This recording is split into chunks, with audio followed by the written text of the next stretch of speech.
Bom dia, boa tarde, boa noite, bonjour, bonsoir. Et aujourd'hui, notre thème est Mindset, la clé de la transformation de la nutrition fonctionnelle. Mindset, c'est un concept qui va montrer l'ensemble d'attitudes mentales qui vont influencer notre comportement. C'est pour ça que les mots qui sont écrits ici, c'est mindset, c'est thinking, pensée, santé, attitude positive. Et je suppose que vous pensez que je vais parler de nos clients, de nos patients.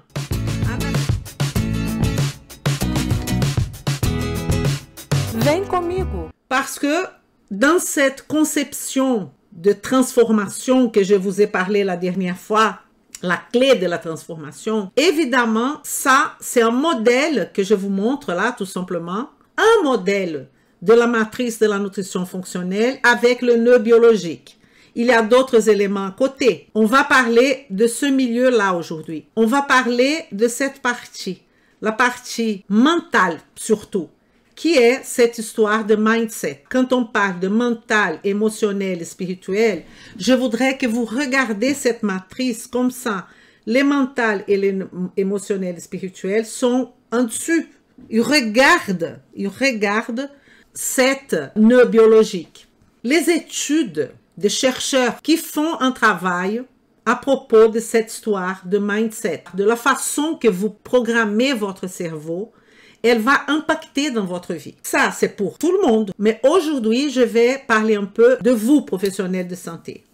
Je vais vous présenter deux visions de ce mindset. Il y a des personnes qui ont un mindset qui présentent des facteurs qu'on appelle limitants. Et vous allez aujourd'hui étudier votre comportement. Il y a des personnes qui pensent « J'ai une intelligence définie. Je suis capable de faire certaines choses ou pas. » fondé sur mon intelligence.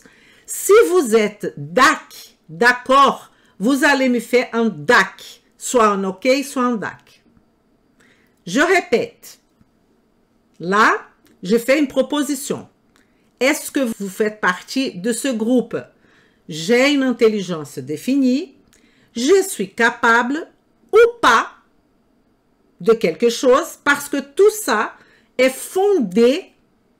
Cette capacité, elle est fondée avec deux E sur l'intelligence. Pourquoi? Parce que si vous pensez que votre intelligence est définie, que vous pensez que votre capacité est basée sur l'intelligence, c'est un facteur limitant.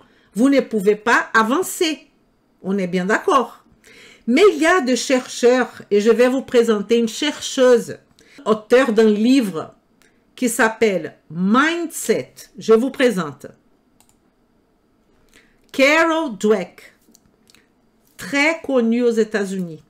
Mindset, The New Psychology of Success. Madame Decker, auteure de ce livre, elle est chercheuse et elle est professeure de psychologie de l'université de Stanford, aux États-Unis.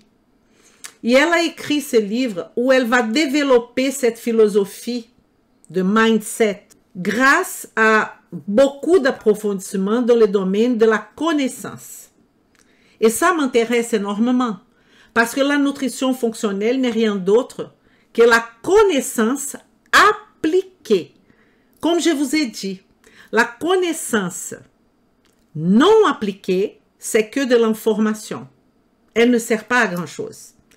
Donc, Carol Dweck, elle a conçu deux définitions. La mentalité qu'elle appelle mentalité F, mentalité flexible, il y a d'autres noms que je vais vous présenter, synonymes. Mentalité flexible et mentalité rigide. Et elle a étudié un groupe d'étudiants. Et quand vous me dites que vous êtes B, et vous avez pensé, oui, quand je me vois devant mes études, je suis B, je suis flexible. Le problème, c'est qu'on a beaucoup de mal à travailler avec les gens qui sont A. On ne sait pas trop quoi faire. Parce que il faut comprendre que votre patient a des croyances qui parfois vont heurter la vôtre. Il y a des gens qui sont B. Ils sont B devant un client. Ils sont B devant un patient. Ils sont B devant une étude. Ils sont B devant la vie. C'est là que je voudrais y arriver. Et quand vous me dites, et c'est ça que je m'attendais, alors je suis B étudiant. Alors peut-être un peu A, un peu B. Donc vous êtes A. Parce que vous, il y a des moments que vous êtes rigide et fixe par rapport à la possibilité de croissance. Est-ce que ça fait du sens pour vous? Ce que je suis en train de vous expliquer. Et on est face à nous-mêmes. Vous m'avez dit, je suis un peu A, je suis un peu B. Et il y a quelques-uns qui me disent B. Alors B, c'est devant la vie. C'est devant la vie. Mais quand vous êtes un peu A, un peu B, vous êtes plutôt A. Pourquoi? Parce que vous mettez dans votre croyance, dans votre rigidité, que quand même, il y a des situations que vous allez laisser tomber. Parce que vous considérez que c'est trop difficile pour vous. C'est pas du tout une question de ça vous intéresse. Vous avez devant vous un défi et que vous dites c'est très difficile pour vous. Ça veut dire que vous aviez l'envie, mais vous mettez cette barrière. Vous avez mis là des barrières. Pas mal de personnes. A dans cette situation, B dans d'autres situations. Le patient et votre client, il est pareil. Donc, demain, quand vous allez parler avec votre client ou votre patient devant vous ou par Internet, que vous allez avoir une consultation, rappelez-vous, est-ce que ce patient-là, il est A ou B? Parce que vous êtes B et il est A, il va falloir que vous sortez, vous, de votre zone de confort pour aller vers le patient et pour qu'il vienne vers vous. Si vous êtes B ou A et vous ne sortez pas de cette zone de confort, vous n'arrivez pas avec ce patient-là. Si votre patient est différent de vous. Vous comprenez?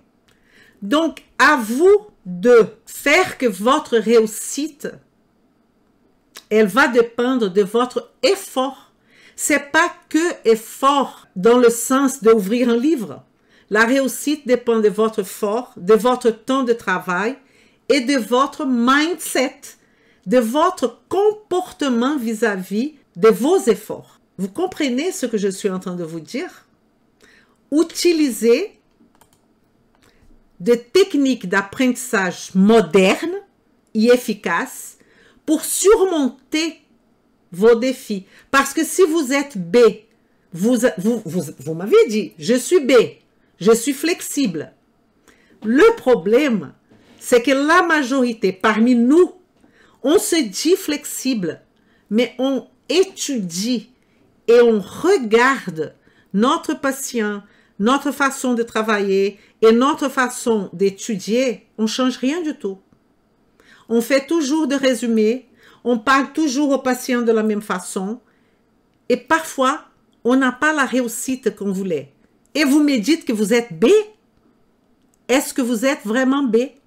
Peut-être vous êtes A. Vous comprenez ce que je suis en train de faire, cette réflexion? Donc, la réussite d'un professionnel, et qu'est-ce que ça veut dire réussite?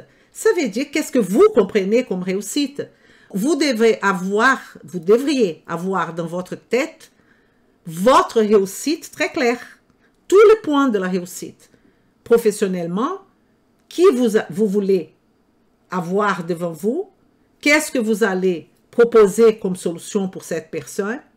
Combien vous voulez gagner, financièrement parlant?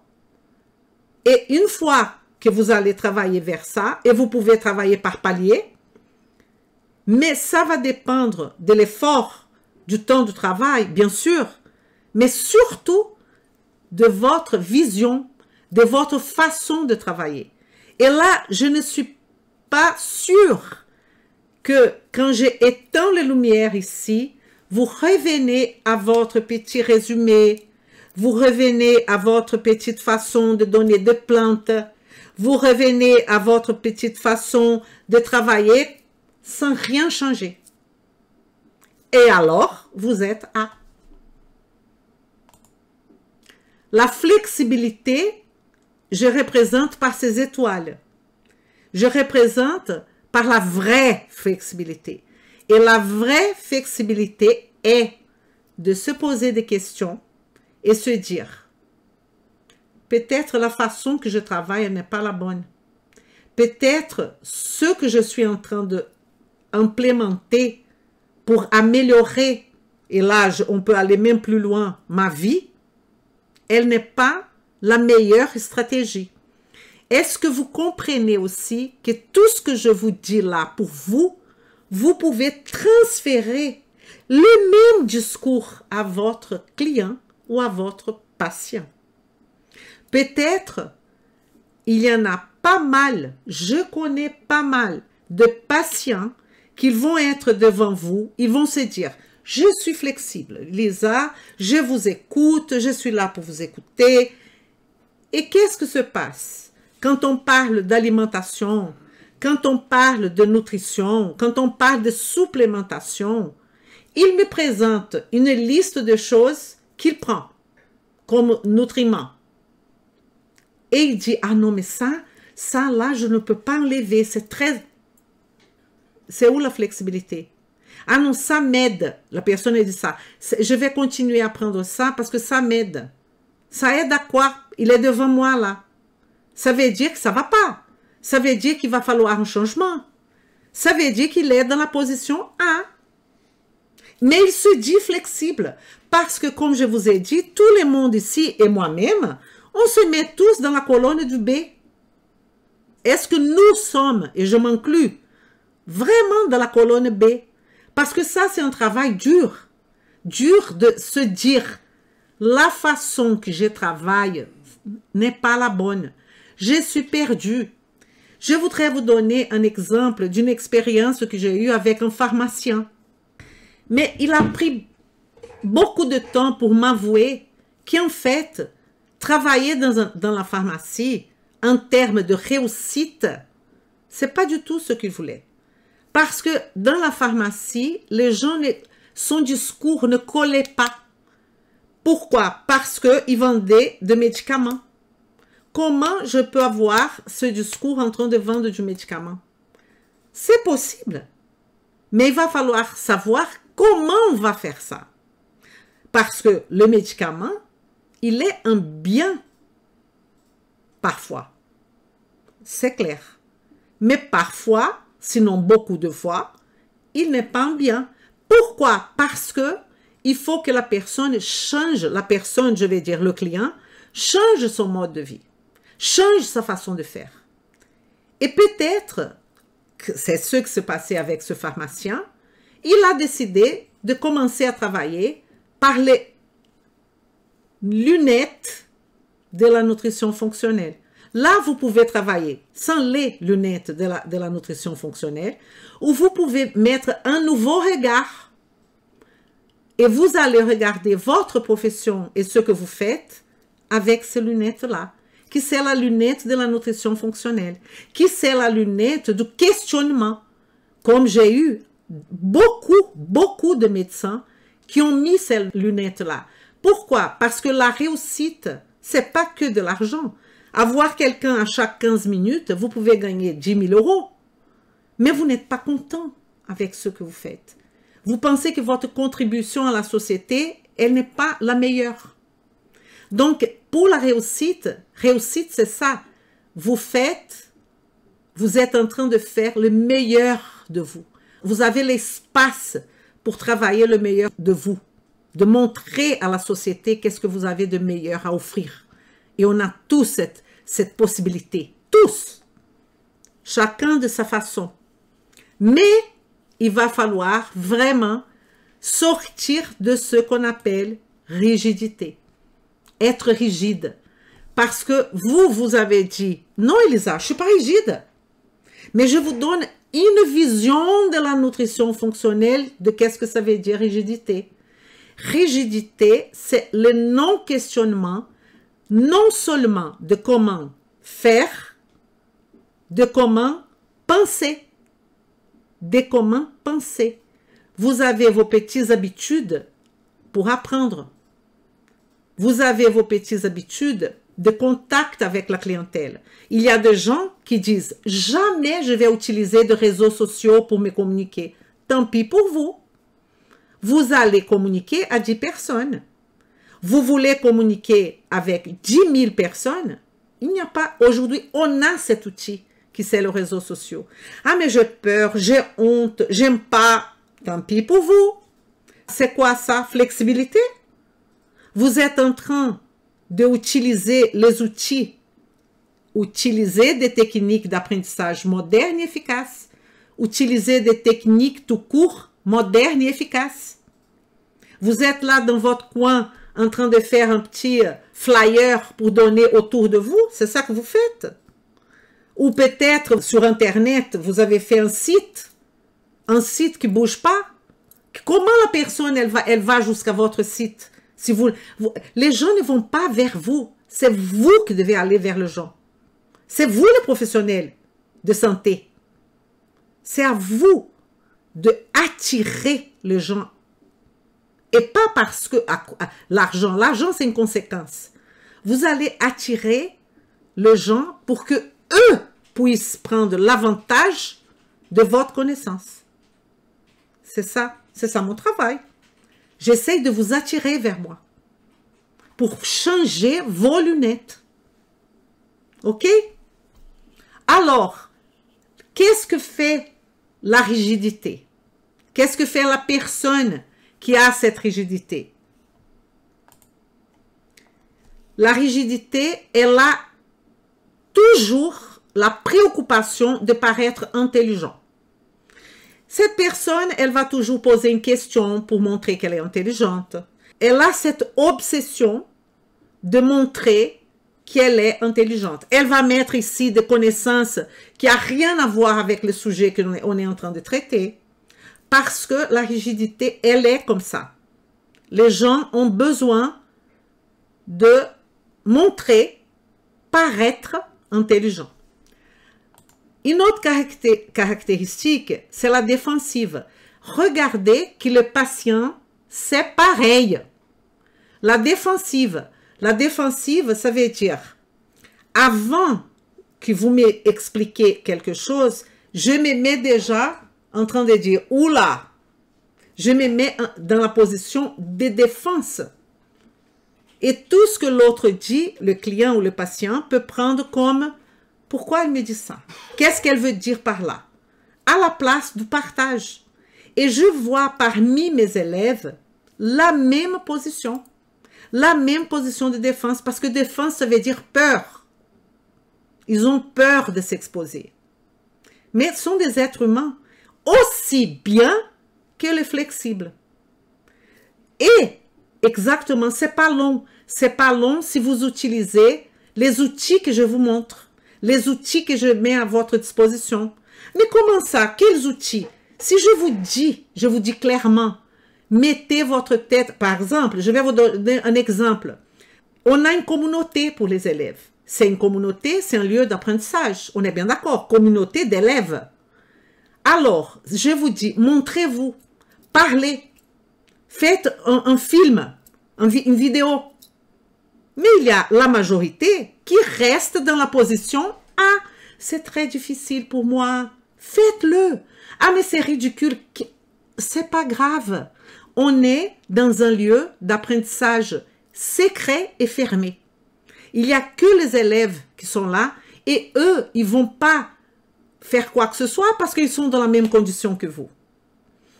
Et là, je vous avais dit, il y a l'autre caractéristique, la peur. La peur. Donc, rigidité, besoin de paraître intelligent. Et si il ne peut pas montrer son intelligence, il se tait. Défensive, oui, mais, c'est bien, mais. Toujours cette histoire de mais. Et la peur, on peut traduire par agressivité, pas de la mauvaise agressivité. J'ai peur, je me défends. Je reste dans mon coin. Il y a la rigidité, elle a tout ça. Et la flexibilité, elle est tout le contraire. Elle écoute, elle attend. Elle se dit, waouh, c'est génial que je suis en train d'apprendre ça. Et elle s'expose. Et elle dit, écoutez, c'est ma première fois, je vais le faire quand même. Elle fait des échanges. Parce que qu'est-ce qui peut passer, vraiment? Elle a déjà fait un pas.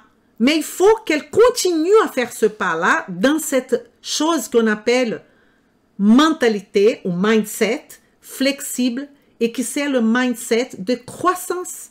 Croissance psychique, croissance de connaissance. Parce que connaissance, c'est appliquer.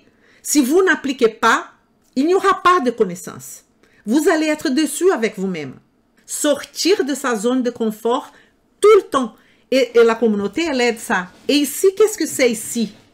Qu'est-ce que c'est ici tous les mardis et tous les jeudis? C'est une communauté. C'est une communauté ouverte en plus. Que vous êtes les bienvenus. Et vous ne payez rien. Pourquoi vous cachez derrière? Et là, vous voyez mon dessin. Quand vous ai parlé de défis, quand vous ai parlé de sujets complexes, je parle de quoi? Je parle, par exemple, de la biochimie. De la biochimie. Et quand je parle de la biochimie, vous êtes un professionnel de santé, vous êtes un étudiant ou un professionnel qui y a accroché le mot santé, bien-être, bien-être. C'est un peu démodé ce mot bien-être parce qu'il est utilisé n'importe quoi. Mais si on va plus profondément, bien-être, vous vous rendez compte? Être. Être. On a parlé de l'être, on devrait changer notre posture vis-à-vis d'une personne qui a l'obésité, qui porte l'obésité. Elle n'est pas un obèse, elle a l'obésité. Elle porte. Elle est avec. On a parlé de ça. Alors, qu'est-ce que vous dites vous-même vis-à-vis de cette biochimie? Parce que ce que je vous dis ici, c'est fruit de mon expérience avec des années que je travaille avec vous, les élèves. Et là, je parle des élèves. Je ne parle pas de patients. Qu'est-ce que vous me dites? Parce que ce que j'entends, que j'écoute est « Ah non, j'ai fait flexologie plantaire, je n'ai pas besoin de biochimie. Ah non, je suis médecin. La biochimie, c'était que dans la première année, ça ne sert à rien. Ah non, je suis naturopathe. Il n'y a pas de biochimie dans la formation, très peu, je n'ai pas besoin. » Et là, on peut parler de chiropracteur, on peut parler d'ostéopathe, on peut parler de coach sportif, on peut parler de toutes sortes de médecins, on peut parler de tout ce que vous voulez. Ça, c'est la base de l'être. De l'être. Si vous voulez travailler avec le bien-être, il n'y a pas le choix. Donc, qu'est-ce que vous dites à vous-même par rapport à cette biochimie? Vous dites, pas besoin. Ça, c'est quoi? Défensive. Peur. C'est ça. Parce que vous ne voulez pas affronter. Alors, vous êtes à. C'est très difficile pour moi. C'est ça que vous êtes en train de dire. Ou vous dites, c'est un défi, mais j'y vais. J'y vais. On est tous conflictuels. Il y a plusieurs Elisa dans Elisa. Mais quelle Elisa vous allez laisser gagner? Il y a l'Elisa qui a peur. Il y a l'Elisa qui est dans la défensive. Il y a l'Elisa qui veut paraître intelligente. Mais une fois que vous prenez la conscience de ça, vous changez votre mindset. Vous allez travailler toujours dans la flexibilité. Toujours en train de profiter au maximum le processus. En train de même profiter de critiques qui sont faites. Mais vous imaginez moi? Qui est exposé, qui s'expose, qui dit ma vérité. Je n'ai pas dit que j'ai dit la vérité, mais j'ai une vérité qui m'appartient et que je partage avec vous. Mais elle sera subie à critique.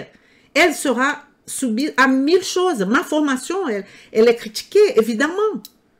Mais j'ai toujours cette vision qu'il faut que je travaille mon mindset vers la flexibilité. Ça veut dire vers la croissance personnelle. Donc, je vous pose cette question. Je vous mets cette situation de la biochimie et je voudrais savoir qu'est-ce que vous dites à vous-même. Si vous êtes un professionnel de santé, vous me répondez. Qu'est-ce que vous me dites par rapport à votre apprentissage dans ce sujet-là qui est complexe, qui est la biochimie? Question. Qu'est-ce que vous dites à vous-même? Ce que je veux, c'est que je ne veux pas des éloges, ok? Je veux tout simplement que vous répondez à la question quelle est pour vous. Qu'est-ce que vous dites à vous-même par rapport à l'apprentissage de biochimie? Je n'ai pas besoin, c'est pas pour moi, c'est trop difficile. Qu'est-ce que vous dites? Dites-moi, je suis intéressée. Je vous montre ici cet état d'esprit. Je voudrais vous donner ce mot-là. État d'esprit, mindset. Ce que je pense, mon état d'esprit, va réfléchir mon comportement. Et on a ces deux exemples-là. Vous voyez une mentalité plutôt fixe et une mentalité en croissance. Et j'adore ce truc-là parce que ils utilisent comme icône. Vous voyez cette icône pour fixe? Tout ce que vous allez utiliser pour faire une carte mentale qui ne change pas, vous pouvez faire un petit cadenas.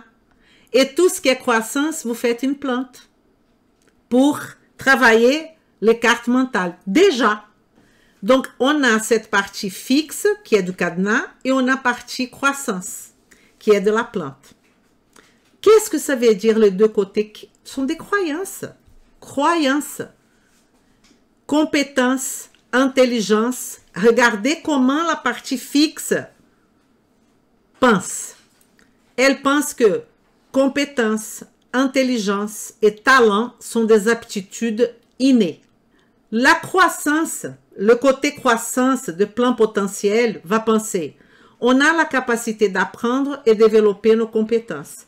Le problème, mes enfants, mes élèves, c'est que parfois on se dit, on a la capacité d'apprendre, développer nos compétences, mais vous dites ça. Mais au fond, vous êtes plutôt du côté cadenas. Vous comprenez? Et c'est pour ça que je suis en train de vous forcer un petit peu à sortir de votre zone de confort. Tout simplement dire non, je croissance, je pense. Vous pensez que vous avez une capacité d'apprendre, développer. Qu'est-ce que vous faites concrètement pour prouver que vous êtes de ce côté-là? L'échec est honteux et il devrait être évité, côté cadenas. Il y a plein de personnes qui pensent comme ça, qui ont peur de l'échec et qui donnent au nom échec à la place de expérience. L'échec est une leçon. Une leçon. Moi, j'ai appris des échecs. Je peux faire de pages d'échecs. Mais tout ça m'a donné la possibilité d'être aujourd'hui ici avec vous. Je vous jure. Et donc, tirer l'échec comme une leçon, c'est super.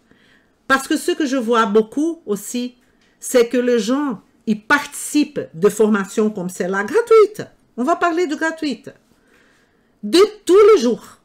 Ils sont en train de regarder la formation de A, la formation de B, la formation de C. Qu'est-ce qu'ils font avec toutes ces formations? Rien du tout.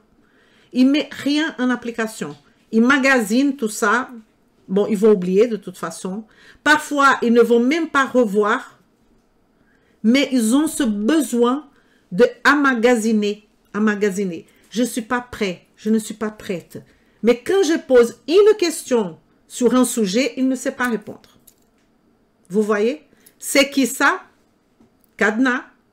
Parce qu'il n'y a pas de croissance. Il n'y a pas de développement. Les gens doués sont nés avec leur talent. Pensée, cadenas. Pensée, croissance, les gens doués ont su développer leur talent. Et on a des clients que vous allez essayer d'implémenter quelque chose. Et ils ont tout ce cadenas-là. Et c'est à vous de travailler pour ouvrir le cadenas. Est-ce que c'est facile? Et je vais vous avouer quelque chose de très, très concret. Si vous avez un patient cadenas, il va payer plus parce qu'il va prendre plus de temps pour y arriver. Et qu'est-ce que vous faites parfois? vous allez lui proposer votre travail immédiatement et il va partir. Il ne reviendra plus parce que vous n'avez pas fait le travail que je vous avais dit. Il est A. Maintenant, on va substituer A et B du début de notre conversation pour cadenas. Il est cadenas. S'il est cadenas, il va falloir qu'il devienne croissance. Mais comme il est cadenas et vous proposez un plan de traitement qui dépend de son changement de comportement, il va partir. Il ne va pas vous écouter. Alors, Elisa, qu'est-ce qu'il faut que je fasse? Il faut que vous soyez un peu cadenas avec lui. Il faut que vous utilisez son cadenas, lui. Et il y a des techniques pour ça. L'effort est perçu comme une chose négative. L'effort, regardez les cadenas. Évidemment, ce n'est pas tout ce que la personne cadenas, elle pense comme ça. On est un mix. Mais je voudrais travailler de l'autre côté. Donc, l'effort, il est perçu pour les cadenas comme une chose négative. Évidemment, je dis cadenas pour faciliter la chose. Il n'y a pas une personne totalement cadenas. Mais elle est cadenas, par exemple, mon client, il peut être cadenas devant moi, devant la situation que je présente, qui est pour une perte de poids, qui est pour une inflammation, qui est pour un diabète, qui est pour un cancer. Il est cadenas. Plus on fournit des efforts, meilleur on devient. Vous voyez que c'est un mindset. C'est une façon différente de penser. Alors, défi.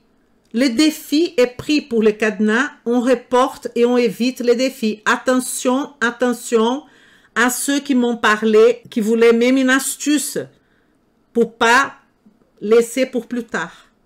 Parce que il faut affronter. Affronter. Et défi, ça fait peur. Ça fait peur parce que j'ai peur d'échouer.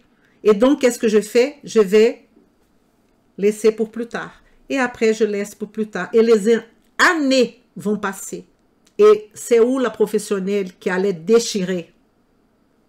Elle attend le jour de je ne sais pas quoi. Parce qu'elle a peur. Et c'est normal d'avoir peur. Hein, en plus.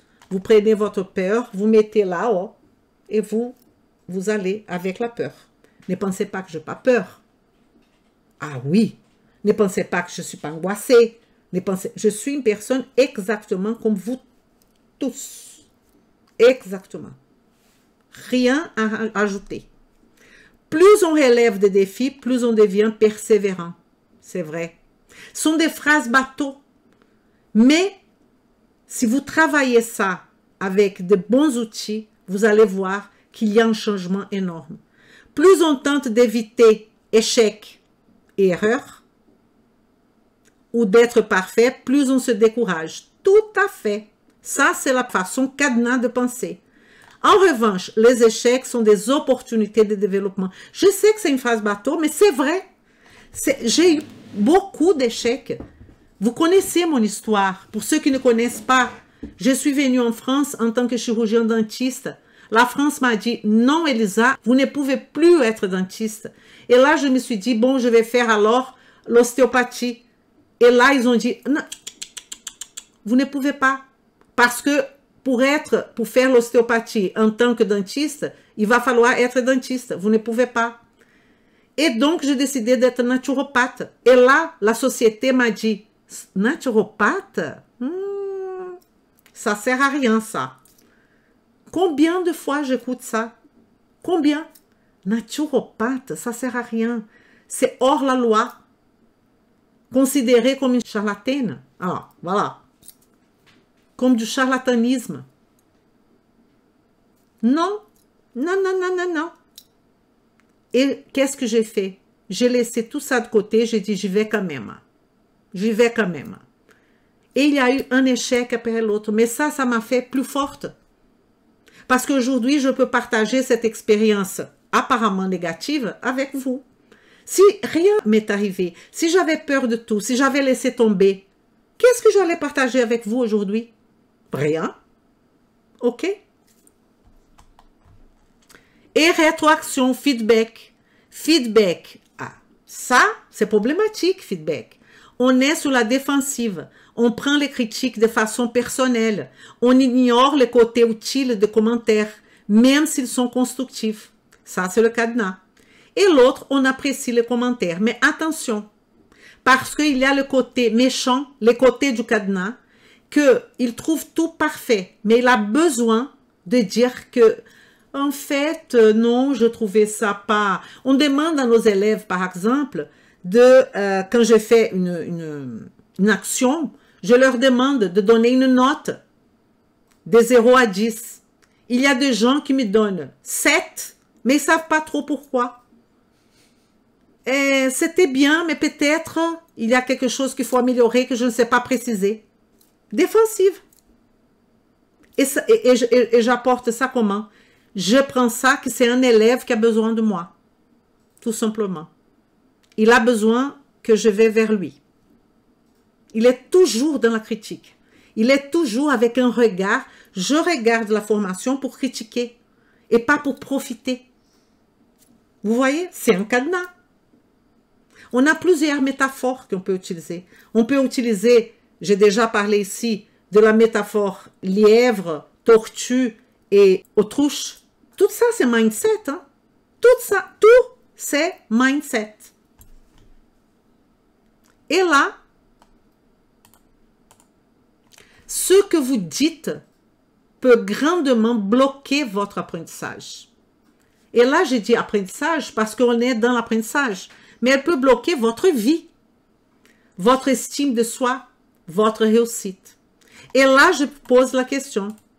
Quelles sont vos croyances qui vous bloquent et qui vous inspirent? Ah, Elisa, comment je vais savoir ça d'une façon très pratique? Je vais vous aider avec cette question. À quel moment votre mentalité rigide vous a apporté des préjudices dans le passé? Pensez à des choses que vous avez déjà vécues. Et vous allez dire, pourquoi j'étais aussi têtue? C'est là, à ce moment-là, vous avez expérimenté un moment de cadenas, un moment de mentalité fixe, un moment de mindset négatif. Excusez-moi. Et à quel moment votre mentalité de croissance flexible vous a aidé? Et là, si vous faites cet exercice que je vous propose, vous allez pouvoir me dire si vous êtes plutôt d'un mindset type cadenas ou croissance. Ce que je vais vous dire et que je vous ai déjà dit et que je vais dans mon apprentissage zigzag répéter 1000 fois pour vous, c'est qu'on va évaluer l'autre et nous-mêmes par rapport aux résultats. Arrêtez de dire « je suis A, je suis B, je suis ça ». Comme vous avez tous me dit qu'est-ce que vous êtes. Mais quand on me répond à une question, je voudrais savoir, là, c'est là la réponse où vous avez trouvé dans vous. Et je fais aujourd'hui cette formation pour vous montrer que répondre « je suis cadenas, je suis croissance, je suis type A, je suis type B », c'est très facile. Mais ça ne vous apporte rien. Ce que va vous apporter, c'est que vous avez fait 2 colonnes. Qu'est-ce que, dans le passé, votre mentalité rigide vous a apporté des préjudices? Et qu'est-ce que dans votre passé, c'est pas quand vous étiez petite, hein? Là, bientôt là, derrière là, cette année, pensez à cette année. Qu'est-ce que dans votre mentalité flexible de croissance vous a aidé? Et là, en comparant quantité d'événements que j'étais avec ma mentalité rigide et quantité d'événements avec ma mentalité flexible, vous allez pouvoir me répondre avec assurance, Elisa, je suis plutôt B. Elisa, je suis plutôt A. Et si vous voulez vraiment connaître votre client et votre patient, vous pouvez lui poser la même question. Quelques pistes. Les erreurs aident mon cerveau à grandir. Tout ça sont des phrases.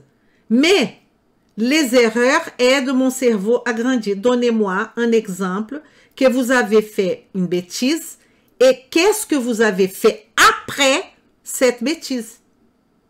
Qu'est-ce que vous avez appris? Sinon, cette phrase, elle tombe dans des phrases n'importe quoi.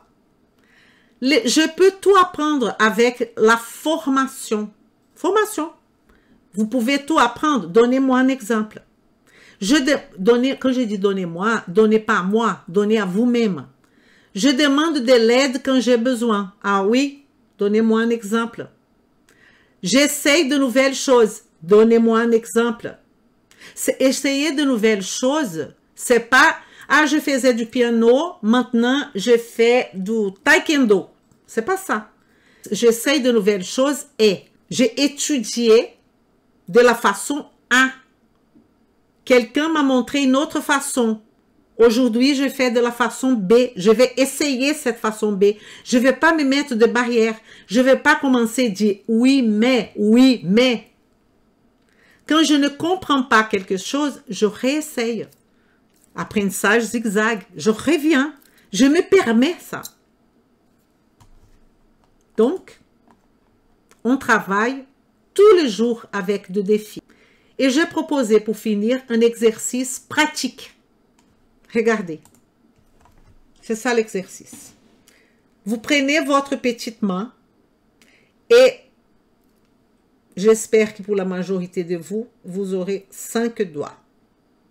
Chaque doigt a une représentation pour que vous puissiez partir en train de travailler ça pour la vie. Sous le point de vue professionnel et même de votre vie. Et qu'est-ce que vous pouvez faire? Vous pouvez aussi repasser ça à votre client, à votre patient. Première, ce doigt-là, c'est qui suis-je? Qui suis-je? Réponse difficile à dire. Mais on ne va pas rentrer dans la philosophie. Quelle est de la philosophie de qui suis-je sur le plan familial, qui suis-je sur le plan... On est plusieurs personnes. Il y a la Elisa mère, la Elisa grand-mère, Elisa femme, Elisa épouse, Elisa prof, Elisa élève, Elisa professionnelle, naturopathe. On va se concentrer sur votre profession, là, en ce moment. Qui suis-je? Ça veut dire, quel est votre propos? Quelle est votre proposition en tant que professionnel de santé? Et là, les gens disent, je veux améliorer le bien-être des gens. Ça veut rien dire. Il faut quelque chose dans ce qui suis-je qui soit concrète pour l'autre qui écoute. Qui suis-je? Je suis une professionnelle qui est là et qui a comme défi de changer votre vie sur un point de vue professionnel. Comment? En train de vous expliquer de A à Z comment appliquer la nutrition fonctionnelle. Est-ce que c'est clair pour vous? Je suis là pour travailler avec des professionnels de santé. Pour ça. Ah non, mais vous pouvez m'expliquer comment se passe l'acupuncture? Non. Non, je ne peux pas. Je ne travaille pas avec ça. Ma proposition est, au travers de la nutrition fonctionnelle, transformer de vie. OK? Après, le doigt numéro 2, c'est celui-là. Où vous voulez aller? Quelle est votre direction? Qui suis-je? Quelle est votre direction? Qu'est-ce que vous avez comme objectif? Pas dans 10 ans. C'est intéressant. Mais ce qui m'intéresse, c'est quel est votre objectif concret pour l'année 2022 ou pour le mois prochain ou pour demain. Qu'est-ce que vous allez faire demain matin? 1% de votre objectif si vous faites tous les jours. Ça, c'est un sujet que je voudrais vous présenter. C'est un livre que je suis en train de lire qui s'appelle Good Habits. Je vais vous présenter ce livre. C'est top, top niveau. Mais j'ai besoin de préparer ça parce que je vais utiliser aussi pour la RT2. Donc, je vais leur mettre ça aussi. Enfin, où vous voulez aller? Quand on travaille 1% tous les jours de notre objectif, vous vous rendez compte? Dans 5 ans, vous êtes au top. Dans 3 ans, vous êtes au top. 1%. Donc là, c'est où vous voulez aller. Vos objectifs, demain. Donc, vous prenez votre objectif à long terme et vous commencez à revenir ici, vers le lendemain. Qu'est-ce que vous faites pour le lendemain? Après, ce doigt-là. Ce doigt-là, il a une représentativité quand je fais ça. Il est un symbole. Est-ce que vous communiquez avec le monde comme ça? C'est ça votre façon de communiquer? En train d'être hyper critique, en train de... Ou sinon, ça veut dire aussi en train de se montrer que je m'en fous. Si vous communiquez avec le monde comme ça, le monde va vous communiquer aussi comme ça. Qui suis-je? Où je vais? Où je vais aller? Comment je me communique avec le monde? Celui-là, c'est pour ça. Est-ce que vous écoutez? Comment vous écoutez? Parce qu'une chose, c'est entendre. J'entends un bruit. Mais est-ce que vous écoutez? Est-ce que vous m'écoutez? Est-ce que vous prenez mes mots et vous processez mes mots? Est-ce que vous êtes concentré quand votre client, votre patient, laissez le monde, écoutez. Écoutez votre corps. Écoutez l'autre. Ouvrez votre esprit. Mindset. Et là, c'est l'action. Ça veut dire quoi? Pourquoi l'action, elle est la dernière? Parce que vous allez savoir qui vous êtes, où vous allez, comment vous communiquez avec le monde. Vous allez écouter et là, vous allez agir. Ça va faire des erreurs, bien sûr. C'est pas grave. Mais à partir de ça, votre patient va pouvoir aussi travailler. Donc, vous allez travailler avec vos patients parfois que ça. Après que ça. Après que ça. Après, vous pouvez, s'il est bien dans les autres, vous pouvez aller là, qui suis-je, où il veut aller, votre patient, et on va agir. Vous pensez que ça prend 2 années? Pas du tout. Pas du tout. Il faut être efficace. Et pour ça, la nutrition fonctionnelle va vous aider. Voilà. C'est ça le mindset. Et je vous laisse Alice dans les pays des merveilles qui dit au chat, pouvez-vous m'aider? Il dit oui, bien sûr. Où va cette route? Alice. Et le chat dit, Alice, où veux-tu aller? Elle dit, je ne sais pas, je suis perdue. Et le chat dit, ma petite chérie, pour ceux qui ne savent pas où ils vont, n'importe quel chemin fera l'affaire. À bientôt. Et, vem comigo. Vem comigo.